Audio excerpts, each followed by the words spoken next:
Iko barabara? Iko stima? Iko maji? You have suffered like the rest of Kenya. In fact, the Kipsigis community has been marginalized for the longest. Kama kuna jamii imeumia katika Jamhuri ya Kenya ni jamii ya Kipsigis. Na mimi nimesema senator wenu wote wawili, Aaron Cheriot na Sigei, walinunuliwa na Ruto, hawaongei shida zenu. Kweli ama uongo?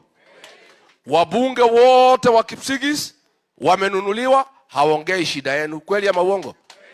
Sasa mtatetewa na nani? Rigiji atatetea nyinyi kwa sababu nilipigia kura. Na mimi siogopi, hata kama siko kwa ofisi, nyinyi hamkutoa mimi. Siku wamenitoa, waliuliza nyinyi? Simuliuliza mkakataa? Nyinyi, mimi na nyinyi hatuna shida. Mlinipatia kura yenu.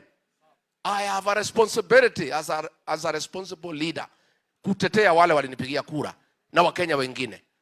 Na mjue watu ya jamii ya Kipsigis, mimi ile shida nilipata, hii maneno ati ya shares, ilinipata nikiwa Kericho. Siku niliona William Ruto amebagua nyinyi, amewacha nyinyi, ameenda kusaidia wengine, nikasema wa Kipsigis pia wapewe haki yao, wapewe share yao. Niliongea nikiwa Kericho, ingine nikaongea nikiwa Kapsabet. Na mimi niliona mumeanza kuhangaika na mlipigia serikali kura. Nikaambia William Ruto, hii wa Kipsigis pia wapate haki yao, wapate shares yao kwa serikali ambayo walichagua. Wabunge wenu wakapatiwa pesa wanifukuse, na makosa yangu ni kusema wa Kipsigis wapate haki yao. Mimi nataka nimwambie watu ya Emurdikir, muko na nafasi ya kusaidia jamii ya Kipsigis. Vile wabunge wenu wote wamenunuliwa, Mungu ametoa nafasi. Emurdikir, mchague one member of parliament atetee jamii yote ya wa Kipsigis. Kwa hivyo mjue the whole Kipsigis community inaangalia nyinyi, kwa sababu wale wote wako wamenunuliwa. Hawa kina Aaron Cheriot ni biashara tu wanafanya na Ruto. Si umeona vile amenona siku hizi? Mumeona? Mumeona vile amenona? Ni kukula mali.